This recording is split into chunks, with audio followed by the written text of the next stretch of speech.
beautiful moonlight little cruise out here.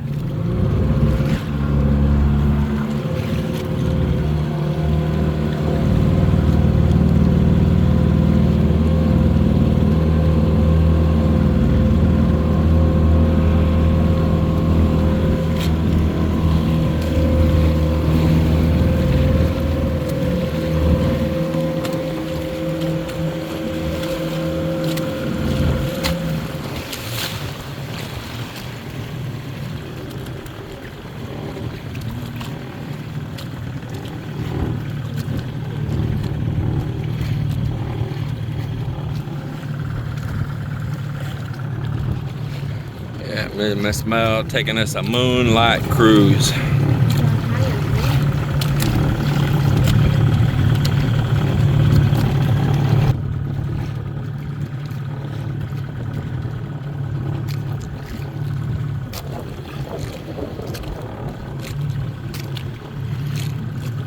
Yeah, a little putt-putt cruise. Now for you warriors, there's life jackets here. And for you warriors, there's oars in here. And the shore's right there for you warriors. Let's see what that be. The YouTube Coast Guard? Yeah, or the YT Coast Guard.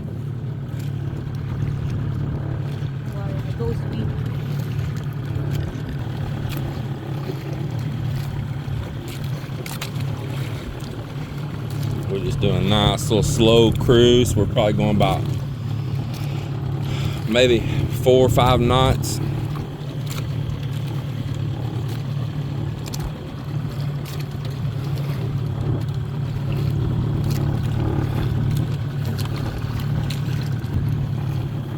I had a viewer that commented and said, "You got those boats, all those boats, but you never take them out."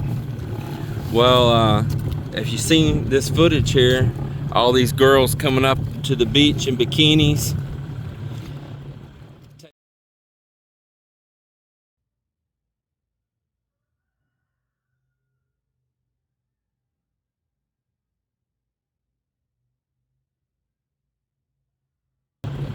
Taking photos constantly, even with this little simple bonker boat.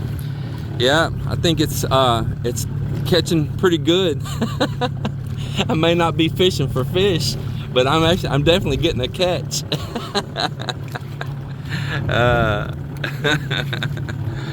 Yeah, it gets a lot of photos there along the beach. It's funny how that works, man. If you build it, they will come.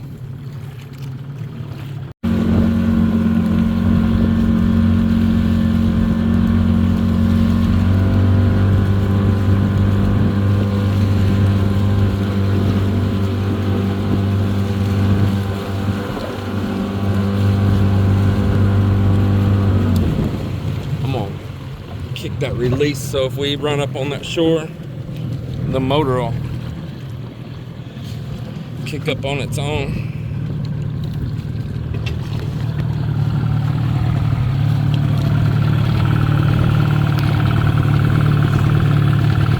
Alright. It's on autopilot right now.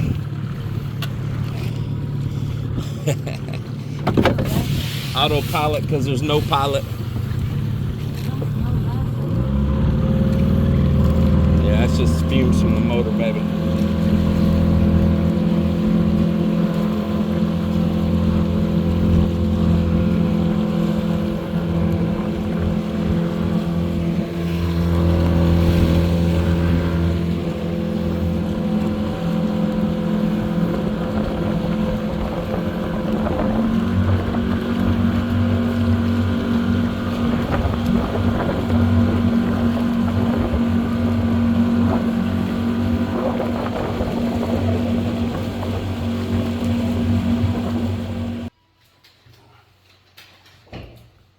Well, hello everybody. I hope everybody's doing well out there. I hope you've been enjoying the videos. So let's get started here. Where will we begin? Well,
I'm beginning a new hatch right here. We've been keeping the mature because we have some pullets and I don't want the pullet eggs, but we've been keeping some mature Rhode Island red eggs right here from the older hens, and we got enough here to get another hatch going. So I just had Melinda, she cleaned up the bottom in there and we sterilized it. I just got water in it and got it with a full set. I believe this is 22 eggs, and I'm gonna get this thing cranked up and going and make another round of baby chicks again. These are gonna be for further egg production.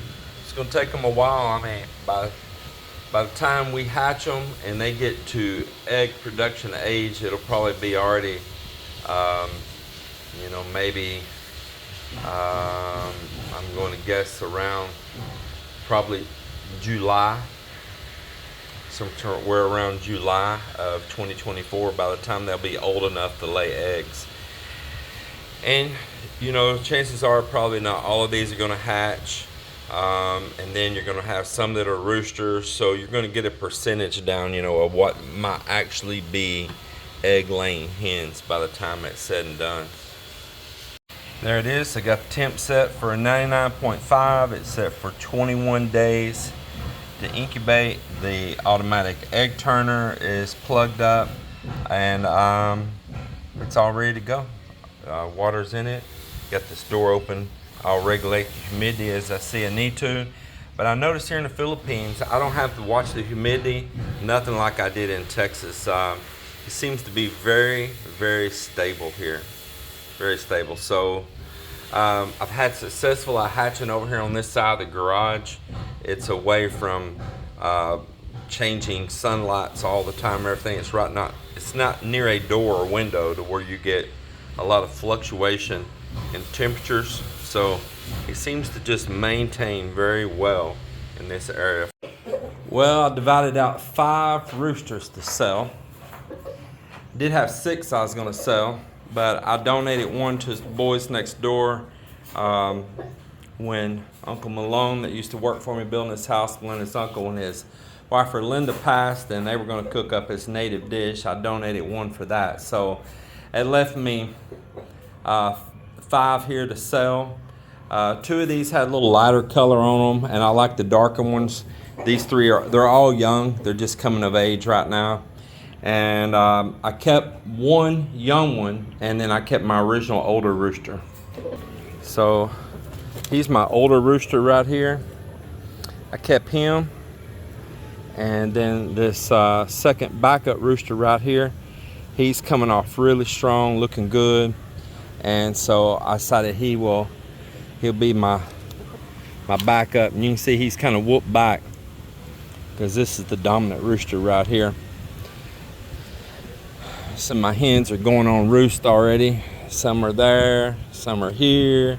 Look at these bananas that I planted out here. This row of bananas made it like a beautiful little hedge right there. Man, they are doing so well. And all of those are from wash up on the beach, and like maybe were a banana trunk, roots and all, washed up, and then I took a bolo and cut off down by the roots, like where a little sprout was coming off the side from that dead trunk, and took that and planted them. And look at that, man, I got all of those. That's how I did all these bananas everywhere. They're all from wash up on the beach. And the same thing down at Caps, he's got some that we went out there and got also, and he got out here at the beach behind us. And then all these around our house, besides one set that I got from Jonah Lynn's family back in the mountains. And those bananas make like that, looks like the Cavendish from the US. Yeah, pretty cool. So these 5 roosters here, they'll bring me here about $100. Some people are getting more than that by the time you have 5 of them here. What I'm going to do is I'm going to ask Felix, that kind of watches our front gate here in the subdivision. He's got a couple cows in here along with my cows and all. And I'm going to ask Felix if he will set these up there up front by the highway while he's hanging out watching our front gate and pedal them, man. and I'll just put that money right back over into chicken feed. And that's how you can pay for some of your expenses on raising these things and all, is sell off like these roosters. And if we get an abundance of hens, we'll sell those too, and it pay its way back instead of you spending so much money on feed just to get some eggs.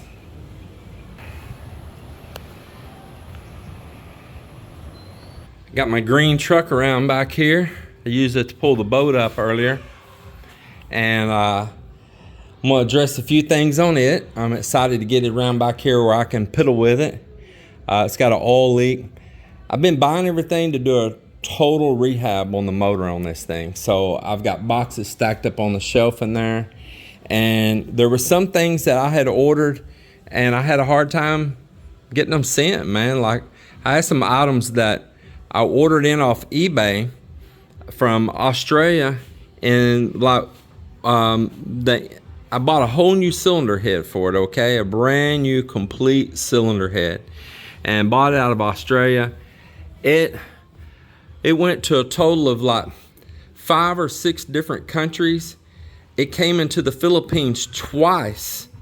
2 times it came into the Philippines and went right back out again, and even went back through Hong Kong, back through to Europe, over into England, and was, and returned back here again, went back, and then finally it was just said it was returned back to the seller that was undeliverable. It was crazy, absolutely crazy. And then somewhere in the midst of it, it got lost, so they refunded me and they refunded the seller both for that part, because he lost his cylinder head and I was losing my money. We were both losing.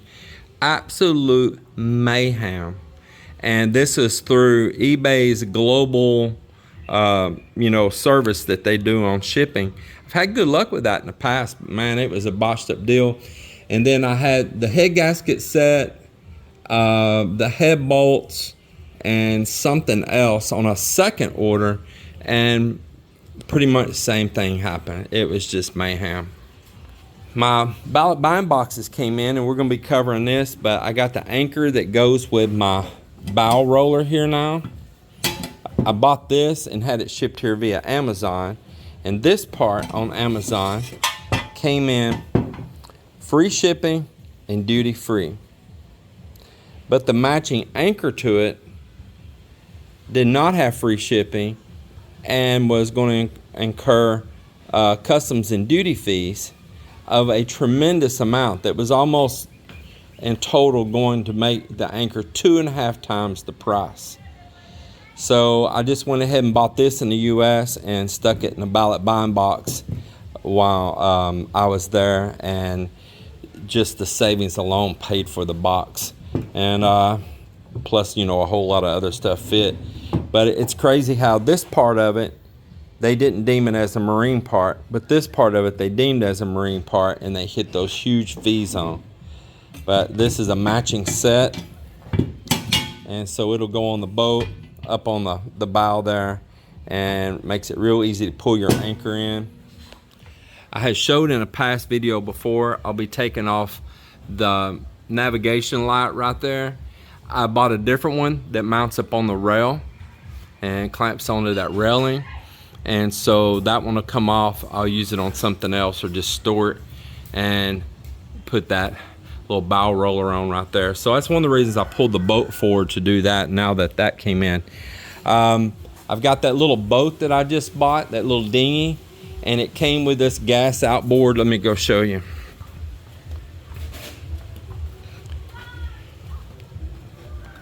It came with this gas outboard. I stuck it here on the back of my Sea Ray for the moment, just to have a place to prop it up.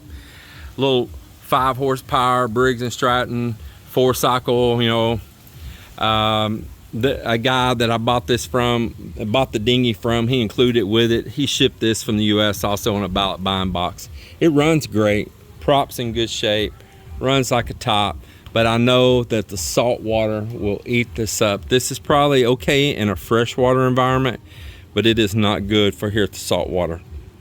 Runs great though, I mean, it really does. No problem with that at all. So I just got it sitting up here at the moment. I want to put it on Marketplace and put it up for sale. You know, I bought the dinghy with this as a package deal, and so I can recover part of my money back on the dinghy. And just in time, my ballot buying box had arrived that I sent this trolling motor right here. It's an electric trolling motor, 12 volt, and that's all that I need out there on that little dinghy. It's just absolutely perfect for it, and it didn't get damaged in shipping or nothing, so I was happy for that, and it made it here all ready to go. So this will be super lightweight on the dinghy. I can actually even, it's just so easy to deal with. I can unclamp it and put it on the boat here for safety, and just put it on the dinghy as I need to, because it weighs virtually nothing. And also to have some oars in that dinghy, I got these collapsible oars right here. Let me show you. Just untwist these and they extend out. And so there you go, these extend out. And these are also perfect for that dinghy as well. Sometimes you might not even need the trolling motor, you know, just paddle it on in, get you a little exercise, a little fun, you know. So these will also be nice in there because you can collapse them down. I think I've got a little net bag like that was made for some flippers for scuba diving and diving. And I think I got a little net bag for those that'll be great for putting these in, and easy to carry them and all. But yeah, I was glad these came in the ballot buying box too. These are a Walmart special, so you know they're going to be great, right?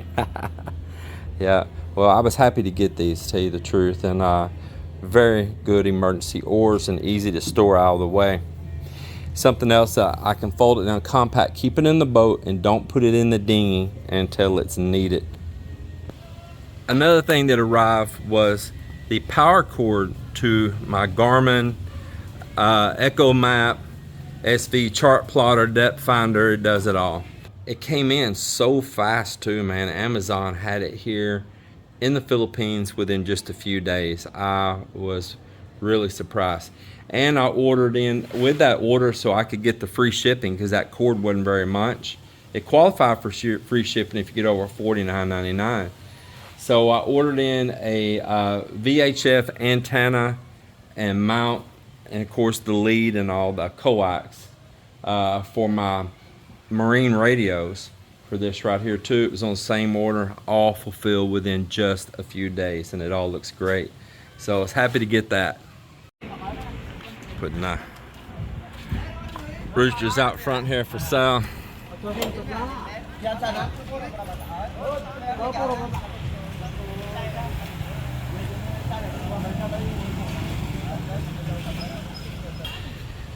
There's already been a lot of people buzzing about them, man.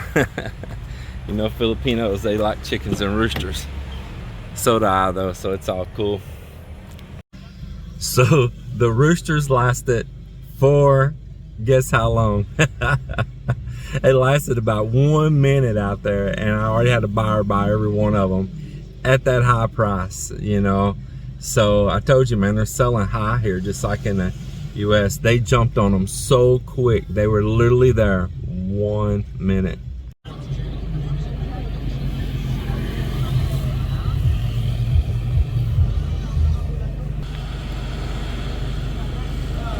Watching across the road to get James some money. I've been kind of a little blue, kind of like the skies, little gray skies going on. Feeling blue with the gray skies. So there's this, I'm gonna call him a kid, because you know that's what we do. We get older, we saw somebody way younger than us, a kid, even though they're a young adult. So this young adult, I'm not gonna say no names, from right over here in the community.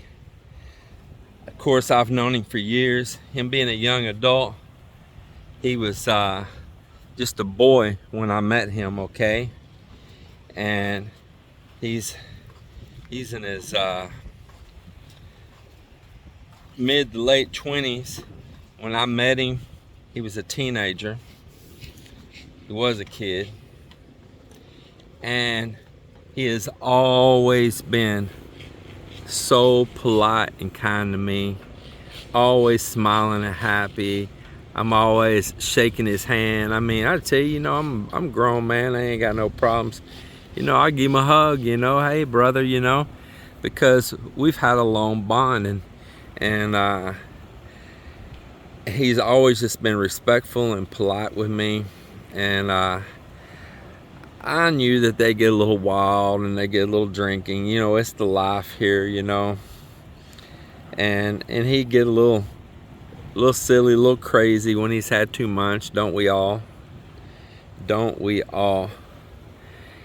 And him and some others, including a cousin of Melinda's, went uptown up here to a little resto bar. And I don't know the story, so I don't want no one mad at me or if I say anything out of turn or anything like that, because I don't have nothing but respect. But whatever happened, they were up there at a local resto bar up here in town, and they were drinking. It's a pretty nice looking place too. It's sitting like no hole in the wall. It's a pretty nice place. And I don't know what happened. I just know that, you know, alcohol got involved, and that's the main thing right there. And there was an altercation between him and his friends, including one of Melinda's cousins, and another group of people. What it's about or how it happened, I don't know. I wouldn't share if I did, because it's just too personal. But the bottom line is, and in the fight, he got his head banged against concrete. Now, the first rumor come out, he got hit with a baseball bat, but that wasn't true.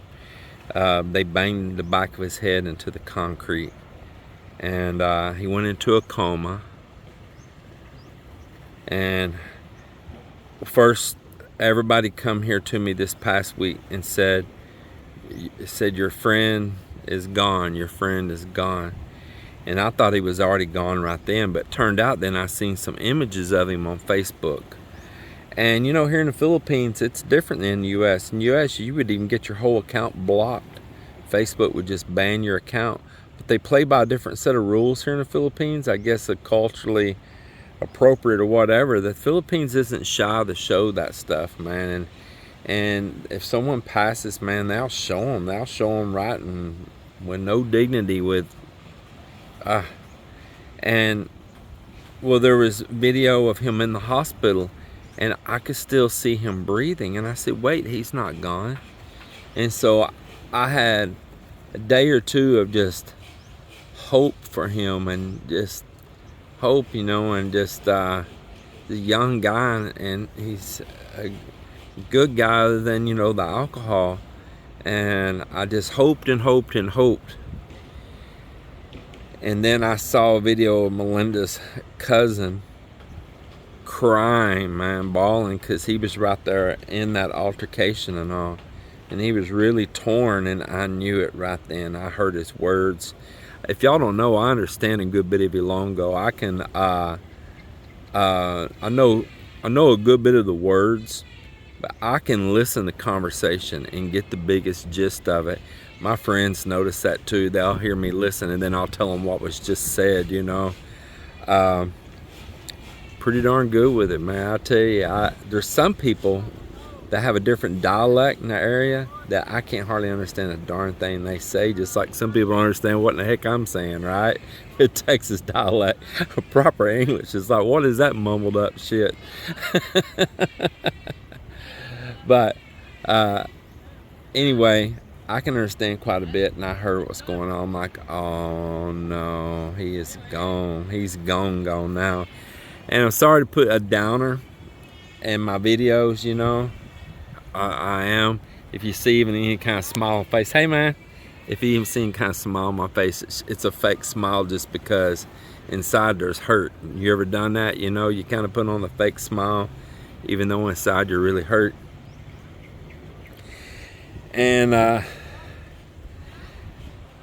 he's gonna be missed by me. He's somebody that I really enjoyed to see here in this community.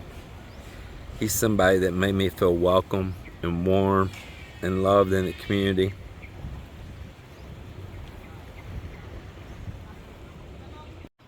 All right, I had to take a moment there. Yeah, I'm a big grown man, but I tell you what, I get emotional, and it breaks my heart. Breaks my heart.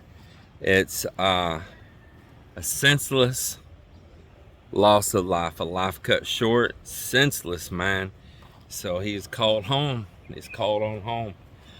Well, let's end that story. Let's go to bigger, brighter notes. So yesterday was Sunday here, and Melinda, she and I both worked around cleaning the property after a Christmas party and all. It wasn't too bad because we have some really great friends that pitch in and help, and it wasn't too big of a mess to start with. But I was putting away tables and chairs and the sound system and taking down the screen from playing the kids' movies and on a projector and all. Thank you, Daryl, for that again. And everybody thank Daryl for earlier this year sending a big blow-up projector screen and a projector here, and I downloaded some classic Christmas movies. And after the party, a proportion of the kids, not all of them, stayed and watched movies. Now, they didn't get 100% focus because there was a few naughty boys in the group that kept distracting the ones that was trying to enjoy the movie. Unfortunately, it was two of my nephews that are just really bullies and disruptors, man. Kids of my own heart, because I was kind of like that too. So anyway, then Melinda went on and did something else. She went over here hanging out next door with her family and all, and I was sitting up there in the living room, and I look out right here, and man, there is these women, these girls, as you might want to call them, being an older guy, these girls, but they're women, and they are all out here, not with my big Sea Ray boat, but with this boat, with this bonka. I mean, there's bonkas all down through here, right? But because of the setup that I have here, that I'm standing here on these stones I put in, these posts, it's just a little simple decor. It's not even that fancy, but it's just something different from down this bland beach, you know. And you know, on the boat's different with the outboard on it right there, and a steering wheel and everything. And this little dinghy here too. So these girls come over and they're looking all around, see if anybody's looking at them. They're not from our community, they're visitors here. I was told that they walked down here from another resort down the beach, and they had these white long shirts on and button-up shirts, and they took those shirts off. They had bikinis on underneath. Woohoo! And they're out here doing bikini modeling with my boats right here and up here around this landscaping and logs and all. And I was up there watching TV, and I can look right down here because I parked this stuff where I can watch it from the house if anybody's meddling with anything. And I'm like, well, looky here. I took some pictures and sent them to Melinda. I said, boy, I had one lucky bonka boat right now. And I stepped out at first. I didn't know if it, you know, I seen people moving around it down here, and you're like, hey, who's messing with my boat? And the girls looked up there and saw me look out at them, and I just shook my hand and said, it's okay. I went back in, went on about my business. And I just thought it was, it's kind of cool, you know, in a way though, that you're creating something different and something that apparently the community enjoys. So then last night, after dark, and I had the lights on out here, I saw another young group of people, boys and girls, and some adults also, elder, you know, maybe in their 50s, 60s. And they're all out here too, taking group and family photos and stuff with the lights and the big stones and logs and stuff I placed here. Isn't that cool, man, that everybody's enjoying that? And it's become a place for a little pictorial here along our beach. So I like that, and there's more to come. There's still more to come. So there's a good note right there. It makes your work you know, rewarding and all to see other people enjoying it. And hey, if it draws up some hot girls in bikinis, well, I am still a red-blooded American boy. I'm not blind, and my heart's still pumping. Just tell the truth, man. I ain't gonna try to act like I'm some kind of saint. Yeah, I have no identity crisis.